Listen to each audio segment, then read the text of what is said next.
In this video, I'm going to show you how you can change the aspect ratio in Premiere Pro for YouTube Shorts. So let's say you've got a video, which I'll import shortly, which is a landscape. You want to change the aspect ratio of it to the YouTube Shorts format. Here's how you will do it. So I'm going to go new project. We'll call this example 1 and we'll go ahead and create that.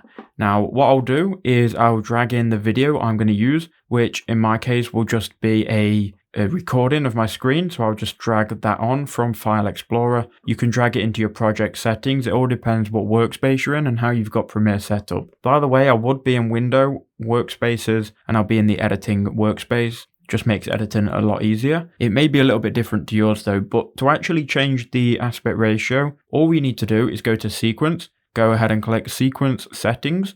And then by default, it'll probably be horizontal if you've got a horizontal video. You then need to change it to 1080 by 1920. And it's going to then change to vertical 9:16, which is what we're after. Then click Enter, click OK, and you can see here it's changed the dimensions. Now our clip has obviously stayed in the same place. So now what we need to do is click on the clip and you need to go to Effect Controls. If you don't have it, go to Window and then choose Effect Controls. It will appear. You might have to just find it. Then anyway, click on your clip, increase the scale, and you can obviously zoom in and out to as big as you need it to be, and you can move the position left or right. Well, that's how you would change it, and that's very simple. I hope that video did help you out.